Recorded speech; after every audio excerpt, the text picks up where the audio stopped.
Good morning बच्चों, कैसे हो आप लोग। आज हम लोग 8वीं क्लास के चैप्टर नंबर 7 8वीं क्लास के विज्ञान का चैप्टर नंबर 7 जो दहन और ज्वाला है, आज उसको हम लोग पढ़ेंगे। तो चलिए आज हम लोग स्टार्ट करते हैं कक्षा 8 का विषय विज्ञान पाठ 7 दहन और ज्वाला। पार्ट 7 तो पार्ट 7 में जो है दहन और ज्वाला है। तो सबसे पहले हम लोग इस वीडियो में हम लोग जानेंगे दहन के बारे में। दहन क्या है, हमारा एक सवाल भी है कि दहन क्या है। तो दहन का मतलब क्या हो गया, जलना। अगर कोई भी पदार्थ जल रही है इसका मतलब वह दहन है। हम अक्सर अपने आसपास बहुत सारी चीज़ों को जलते हुए ज़रूर देखते होंगे, ठीक है। चाहे वो कागज़ हो, प्लास्टिक हो, कोयला हो, लकड़ी हो, है ना। ऐसे बहुत सारी चीज़ें हैं जो जलती हैं, और इन जलने वाले पदार्थ को ही हम लोग क्या कहते हैं, दहन कहते हैं। अब यहाँ पर हम लोग देखेंगे कि दहन को दो भागों में हम लोग बांट सकते हैं। एक हो गया दहनशील पदार्थ, दूसरा हो गया अदहनशील पदार्थ। तो दहनशील पदार्थ क्या होती है, दहनशील पदार्थ जो पदार्थ जलकर ऊष्मा और प्रकाश देते हैं, ठीक है। ध्यान दीजिएगा, दहनशील पदार्थ क्या है, जो पदार्थ जलकर, ठीक है, जलकर ऊष्मा मतलब जो उसका गर्मी होता है ना। आप देखिएगा कि अगर आग आपके घर में चूल्हा जल रहा है तो चूल्हा में आप थोड़ा सा जाइएगा तो आपको गर्मी लगेगा, है ना। तो जो गर्मी है वो ऊष्मा है, और प्रकाश मतलब लाइट, उजाला, जो भी चीज़ें हम लोग जलाते हैं तो वह उजाला देता है, लाइट देता है, तो प्रकाश देता है ना। जैसे में लकड़ी, तेल, है ना, सूखी पत्तियां, सूखे हुए बहुत सारे ऐसे पदार्थ हैं जो जलती हैं, है ना। तो जो जलेंगी उसे हम लोग क्या बोलेंगे, दहनशील पदार्थ। और अदहनशील पदार्थ क्या है, जो पदार्थ नहीं जलते हैं, ठीक है। ऐसे भी बहुत सारे पदार्थ हैं जो नहीं जलते हैं, उसे हम लोग क्या कहेंगे, अदहनशील पदार्थ। आपको आप देखेंगे कि दहन और ज्वाला चैप्टर में एक जो है कॉलम है जिसमें दहनशील पदार्थ और अदहनशील पदार्थ है। जैसे लकड़ी, आपको बताना है कि लकड़ी क्या है, दहनशील है कि अदहनशील है। बिल्कुल दहनशील है। माचिस की तिल्ली दहनशील है। लोहे की कील, अगर हम लोहे की कील को जलाएंगे तो क्या वो जलेगा, नहीं, तो वह अदहनशील में हो जाएगा। कांच, क्या कांच जलता है, नहीं, वह अदहनशील में हो जाएगा। तेल क्या होगा, जल जाएगा, इसलिए उसे हम लोग बोलेंगे दहनशील पदार्थ।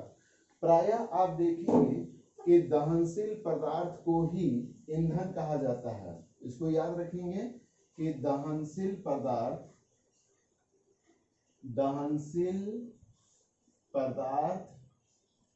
ही ईंधन कहलाएगा, ईंधन है, ठीक है।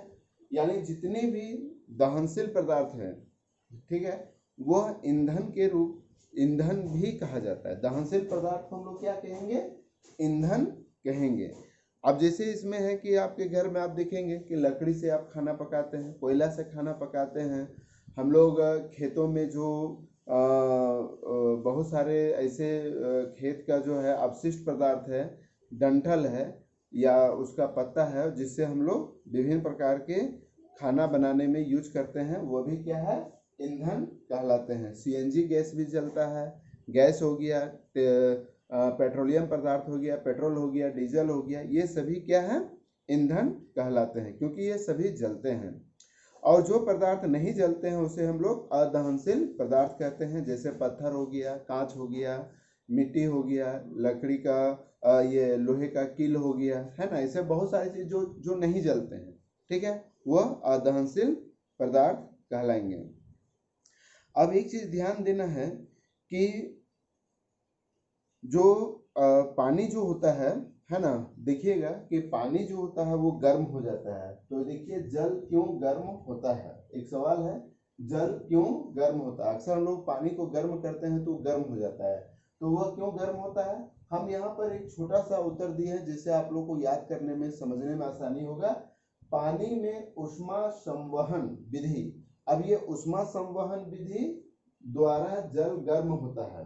ठीक है, अब हम लोग संवहन विधि को जानेंगे कि आखिर संवहन विधि क्या है। ठीक है, तो चलिए संवहन विधि को करने के लिए या जानने के लिए हम लोग एक छोटा सा कार्यकलाप को समझने का कोशिश करते हैं।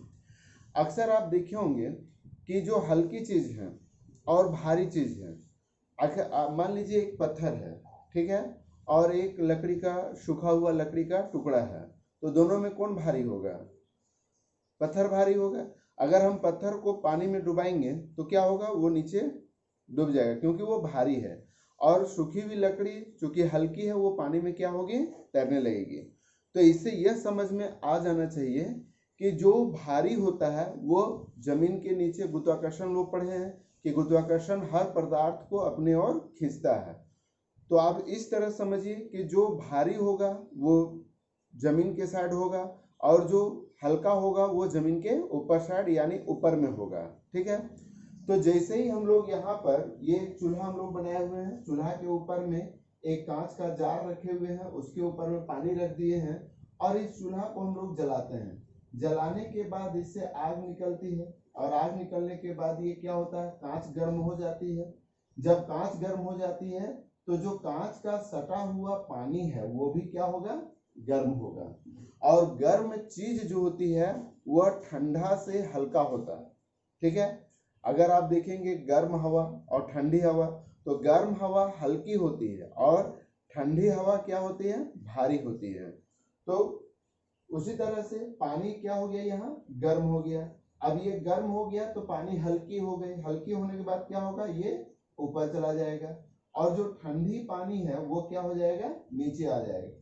फिर वो गर्म हो गया, फिर वो चला गया ऊपर, फिर ठंडा पानी नीचे आ गया, फिर वो गर्म हो गया और गर्म होने के बाद इस तरह से प्रक्रिया पानी जो होती है वो नीचे से ऊपर और ऊपर से नीचे होती है। तो इसी को हम लोग बोला जाता है संवहन विधि। ठीक है, अगर आप डेक्ची में खाना पकाते हैं या प्रेशर कुकर में खाना बनाते हैं तो जो खाना जो गर्म होता है वह इसी संवहन विधि के द्वारा ही होता है। ठीक है, यानी संवहन विधि ही जो है वो पानी को बराबर मात्रा में गर्म करता है। अब देखेंगे गर्म पानी को आप कहीं भी छुइएगा सावधानी से तो वह गर्म ही लगेगा, कहीं ठंडा नहीं लगेगा, क्योंकि संवहन विधि से पूरी तरह से पानी जो होती है वो गर्म हो जाती है। ठीक है, क्लियर हो गया? चलिए अब हम लोग देखेंगे कि दहन की 3 स्थितियां होती हैं, यानी किसी भी चीज को जलाने के लिए हमें 3 चीजों की जरूरत पड़ती है। एक हो गया दहनशील पदार्थ। दहनशील पदार्थ मतलब जो पदार्थ जलकर ऊष्मा और प्रकाश देती है, यानी जो जलती है, जो जलेंगी, उसे हम लोग दहनशील पदार्थ, यानी दहन की स्थितियों में पहला हो जाता है दहनशील पदार्थ, यानी जो जलने वाले पदार्थ होते हैं। दूसरा हो गया हवा। हवा मतलब ऑक्सीजन। ऑक्सीजन जो है वो किसी भी पदार्थ को जलाने में सहायता करता है। हम लोग ये सभी जानते हैं कि ऑक्सीजन जो होता है वो जीवनदायिनी होता है। ठीक है, जीवनदायिनी माना गया है। अगर ऑक्सीजन किसी भी जीव को नहीं मिले तो वह मर सकता है। लेकिन एक चीज और है, ऑक्सीजन का काम क्या है? वो है दहन करना, यानी आग जलाना। अगर कहीं भी आग जल रही है तो इसका मतलब यह है कि वहां ऑक्सीजन अभिक्रिया कर रहा है। अगर ऑक्सीजन किसी तरह से उसको हम अलग कर देंगे, ऑक्सीजन को जाने नहीं देंगे, तो वह जलना बंद हो जाएगा। ठीक है, तीसरा हो गया ज्वलन ताप। ज्वलन ताप क्या है? जिससे पदार्थ जलता है, यानी हर पदार्थ का एक ज्वलन ताप होती है। ठीक है, आप देखिए, आप क्या करेंगे कि आप अपने पास एक कागज रखेंगे, है ना, कोई भी पेपर वगैरह रख लेंगे और एक तरफ लकड़ी रखेंगे और दोनों को माचिस से जलाएंगे। तो आप देखेंगे कि बहुत जल्दी में ही कागज का टुकड़ा जल जाता है जबकि लकड़ी का टुकड़ा नहीं जलता है। इसका मतलब ये हो गया कि जो ज्वलन ताप जिसका कम होगा, ठीक है, वह आग जल्दी पकड़ लेगा। यानी कागज का ज्वलन ताप कम है इसीलिए वह जल्दी आग लग गया, जबकि लकड़ी जो भींगी हुई लकड़ी है उसका ज्वलन ताप थोड़ा ज़्यादा है इसलिए वह देर में आग लगेगा। ठीक है, अक्सर हम लोग चूल्हा जलाते हैं तो डायरेक्ट हम लोग चूल्हा जलाते हैं तो डायरेक्ट कोयला को नहीं देते हैं। ठीक है, चूल्हा जलाने के लिए पहले क्या किए करते हैं हम लोग? छोटी छोटी लकड़ियाँ डालते हैं फिर उसके ऊपर में बड़ी लकड़ियां डालते हैं, फिर तब उसके ऊपर में कोयला डालते हैं। यानी जो छोटी लकड़ियां हैं उसका ज्वलन ताप कम होगा, वो जल्दी जलेगा, और जो जलने के बाद जो ताप निकलेगा वो बड़ी लकड़ियों को जलाएगा, और जो बड़ी लकड़ियों का जो ताप होगा इससे उतना ताप निकलेगा कि वो कोयले को जलाना स्टार्ट कर देगा। यानी जिसका ज्वलन ताप कम होगा वो जल्दी जलेगा, और जिसका ज्वलन ताप ज़्यादा होगा वह लेट में जलेगा। ठीक है, जैसे अगर आप कोयला और लकड़ी को जलाइए, सूखी लकड़ी और कोयला को जलाइएगा, देखिएगा सूखी लकड़ी पहले जल गया, कोयला बाद में जलता है। बाद में इसलिए जला क्योंकि उसका ज्वलन ताप ज़्यादा है। ठीक है, तो इस तरह से तो वायु की अनुपस्थिति में भी कोई पदार्थ नहीं जलता। अगर वहाँ पर किसी पदार्थ को आप जला रहे हैं और अगर वो नहीं जल रहा है तो हो सकता है कि उसमें हवा, ऑक्सीजन नहीं हो। एक चीज़ याद रखेंगे बच्चों कि श्वसन भी एक दहन क्रिया है।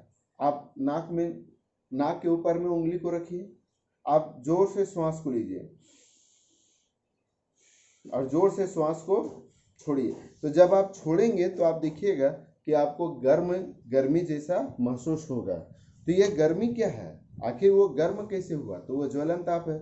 तो श्वसन भी एक दहन प्रक्रिया है जिससे शरीर के ताप पर ही भोजन सांस द्वारा ली गई है। यानी श्वसन भी एक दहन प्रक्रिया है जिससे शरीर के ताप पर, यानी सबका शरीर, आप दूसरे का शरीर, अपने भाई बहन का आप शरीर को थोड़ा सा बाहर में टच करेंगे तो उसका शरीर गर्म नजर आएगा, गर्म आपको लगेगा। तो यानी ताप पर भोजन श्वास द्वारा ली गई ऑक्सीजन से भी क्रिया कर ऊर्जा देता है। यानी हम जो खाना खाते हैं और खाना खाने के बाद जो हम ऑक्सीजन लेते हैं तो उसी ऑक्सीजन से हमें ऊर्जा भी मिलता है। यानी भोजन प्लस ऑक्सीजन है। ठीक है, और भोजन और ऑक्सीजन मिलकर कार्बन डाइऑक्साइड प्लस जल प्लस ऊर्जा, यानी भोजन के साथ हमें हवा भी, ऑक्सीजन भी लेना जरूरी है। और जब ऑक्सीजन लेते हैं तो वह कार्बन डाइऑक्साइड प्लस जल प्लस ऊर्जा हमें मिलता है। ठीक है, यानी श्वास जो हम लोग लेते हैं वह श्वास भी क्या है, एक तरह से दहन की प्रक्रिया है, जलने की प्रक्रिया है। अब यहाँ पर हम लोग देखेंगे दहन के प्रकार। ऐसे दहन के बहुत सारे प्रकार हैं, मंद दहन है, तीव्र दहन है, विस्फोट है, ऐसे बहुत सारी चीजें हैं, स्वतः दहन है ना। तो लेकिन हम लोग यहाँ पर मुख्यतः 3 दहनों के बारे में हम लोग यहाँ पर चर्चा करेंगे। एक हो गया तीव्र दहन, पदार्थ को तेजी से जलने की तीव्र दहन, यानी जो पदार्थ तेजी से जल जाता है। ठीक है, जैसे गैस का दहन। गैस जो होता है, आप देखेंगे गैस अगर कहीं है और उसको, जैसे मेथेन गैस है, अगर मेथेन गैस में थोड़ा सा भी चिंगारी आ गया तो बहुत तेजी से आग पकड़ सकता है। आपके घर में अक्सर हम लोग न्यूज में, टीवी में देखते होंगे कि सिलेंडर गैस फट जाने से पूरा घर में आग लग गया। तो ये गैस के माध्यम से जो है आग लगती है, और गैस जो होता है वो तीव्र दहन है।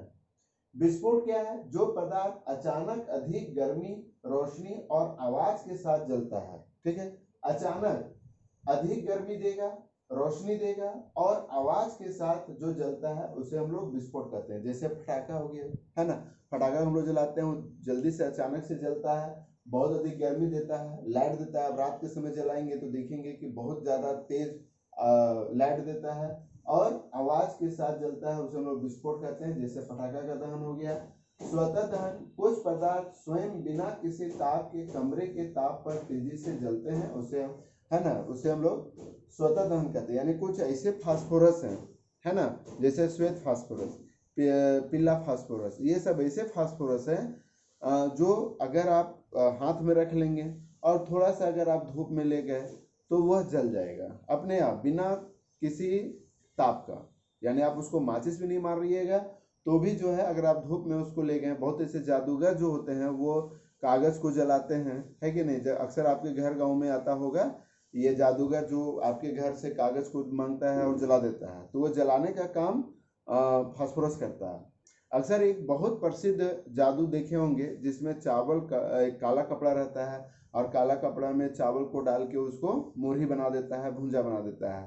तो वो मुरही में या वो चावल में फास्फोरस लगा रहता है, और फास्फोरस जब आपस में रगड़ होता है तो वह गर्म होके चावल जो होता है वो मुरही बन जाता है।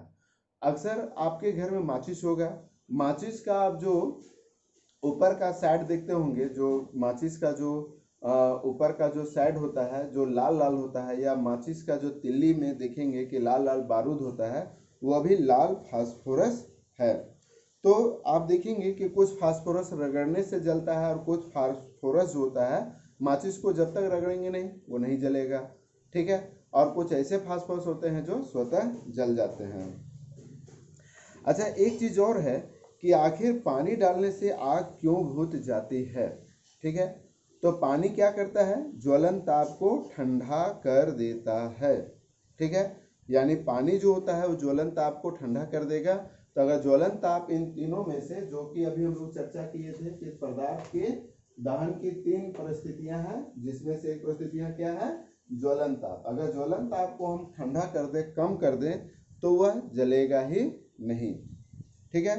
तो पानी क्या होता है, वह ज्वलन ताप को कम कर देता है जिससे आग बुझ जाती है। अच्छा, बहुत ऐसे जगह पर देखे होंगे कि अगर कोई आदमी कहीं जल रहा है या किसी चीज को जल गया तो लोग उसके ऊपर कम्बल डाल देते हैं, ठीक है। और वह कम्बल क्या करता है, कम्बल जो होता है वह एक ऐसी प्रक्रिया करता है जिसकी वजह से आदमी बच जाता है। तो आप देखेंगे कि जैसे कम्बल क्या करता है, आप अगर थोड़ा सा ध्यान देंगे कि अगर आपको दहन को या आग को बुझाना है, ठीक है, तो इन तीनों में से किसी एक को अलग कर दीजिए। चाहे तो आप दहनशील पदार्थ को अलग कर दीजिए, या ऑक्सीजन का आना जाना बंद कर दीजिए, या ज्वलन ताप को कम कर दीजिए, ठीक है। तो कम्बल जैसे ही हम उड़ाते हैं तो कम्बल क्या करता है, कम्बल जो होता है वह ऊष्मा का कुचालक का काम करता है, ठीक है।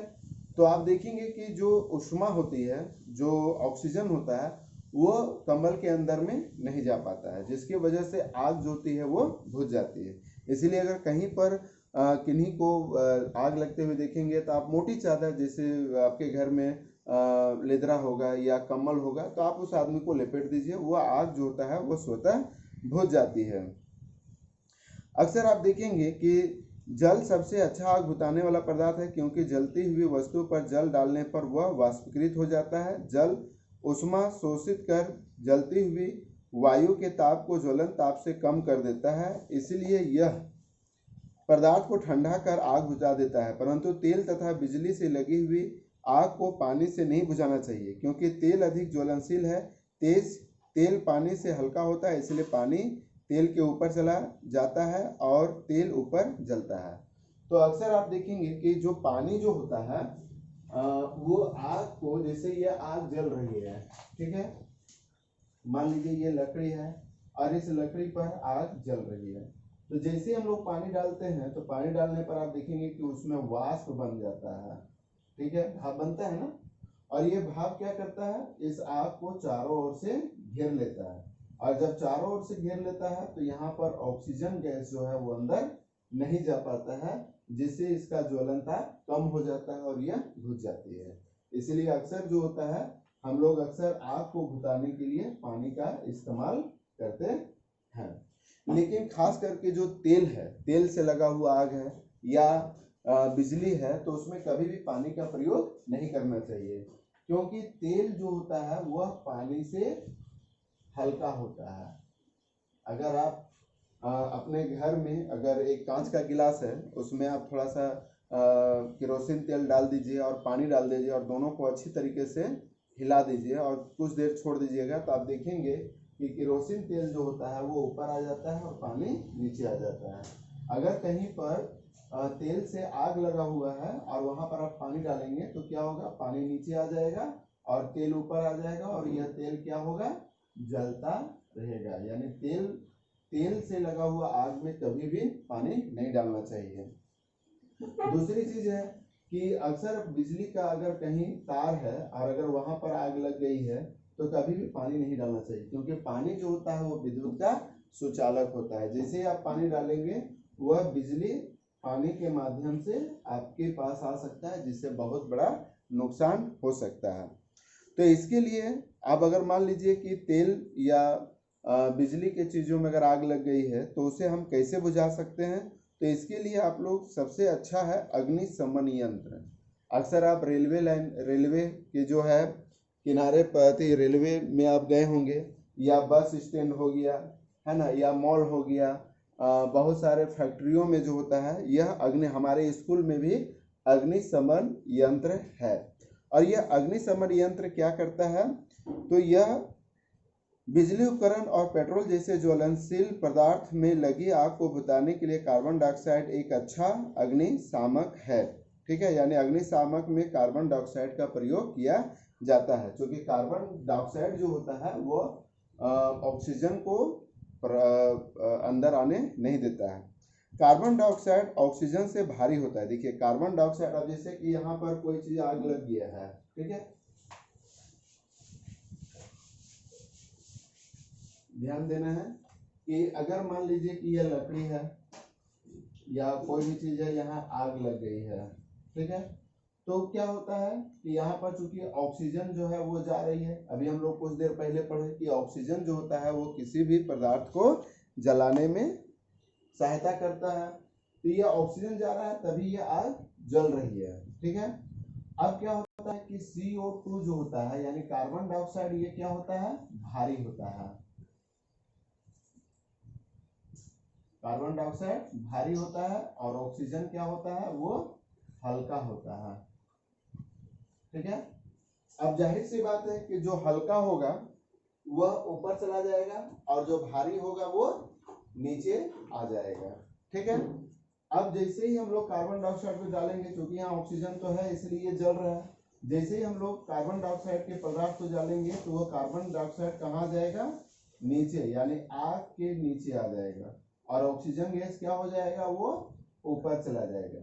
और जब ऑक्सीजन गैस लकड़ी को नहीं मिलेगा तो वो लकड़ी क्या होगा, या वह ज्वलनशील पदार्थ क्या होगा, वह बुझ जाएगा। तो अग्निशमन यंत्र में कार्बन डाइऑक्साइड का ही प्रयोग किया जाता है। ऐसे बहुत सारी चीजें हैं, लेकिन कार्बन डाइऑक्साइड भारी होने की वजह से वो नीचे आग के सामने आ जाता है, और ऑक्सीजन हल्का होने की वजह से वो ऊपर चला जाता है। और जब आग में ऑक्सीजन गैस संपर्क में नहीं आएगा तो वह जाहिर सी बात है कि बुझ जाएगा।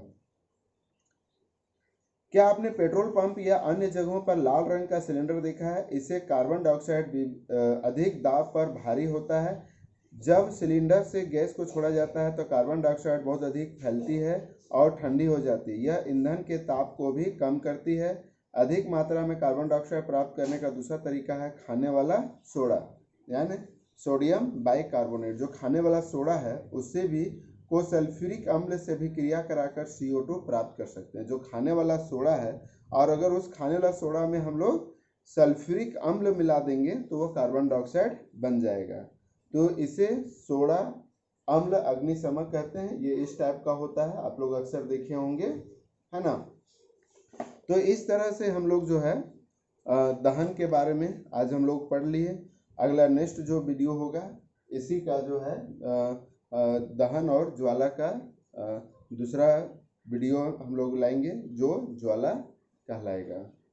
तब तक के लिए सभी को घर में अच्छे ढंग से पढ़ेंगे, समझेंगे, और अगर किसी तरह से कोई प्रॉब्लम है तो मेरे इनबॉक्स पर आप लोग क्वेश्चन को पूछेंगे या डायरेक्ट कॉल भी करेंगे। तब तक के लिए सभी को धन्यवाद।